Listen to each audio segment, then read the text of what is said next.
بسم الله الرحمن الرحيم. بنصر ونتشرف باستضافه رمز من رموز نادي الزمالك ومن قدامى نادي الزمالك كابتن حسام عبد المنعم. اهلا بيك كابتن حسام معانا. اهلا وسهلا بيكم، كل سنه وانتم طيبين بعيد الاضحى المبارك. اعاد الله عليكم وعلى امه محمد بخير يا رب ان شاء الله. ان شاء الله. كابتن حسام، النهارده مئويه نادي الزمالك، تقولي النهارده في المئويه وتكريم نادي الزمالك في يوم ما بيجيش الا مره واحده في العمر.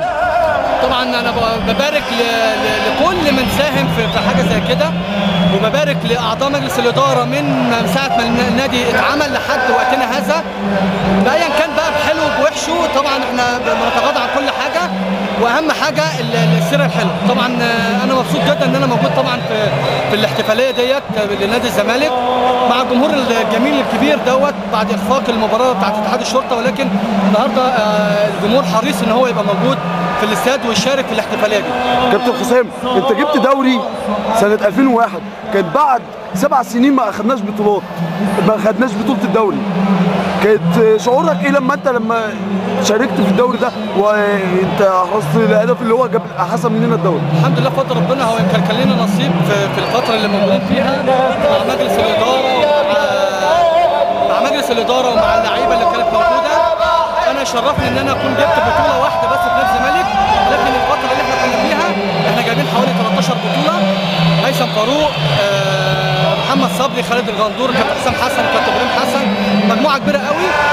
طبعا انا مبسوط جدا ان انا عاصرت في المجموعه ديت في نادي الزمالك، ودي كان ليها لهفه وكان ليها فرحه كبيره جدا حته ان احنا ناخد الدوري عندنا.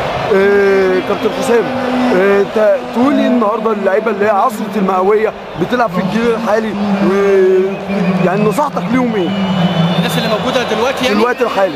والله انا لسه قايل من شويه في اللقاء برضو ان هم يكملوا المسيره بتاعتنا، ومعاهم طبعا مدرب عظيم زي الكابتن حسن شحاته، ومعاهم لعيبه افراد محترمه جدا ولعيبه كويسه جدا.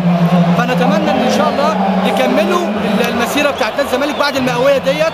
اتمنى ان يكون في بطوله ان شاء الله لنادي الزمالك. تقولي النقص الجماهيري النهارده، وفي شايف ازاي جمهور نادي الزمالك كان جمهوره كان بيجي في الماتشات العاديه؟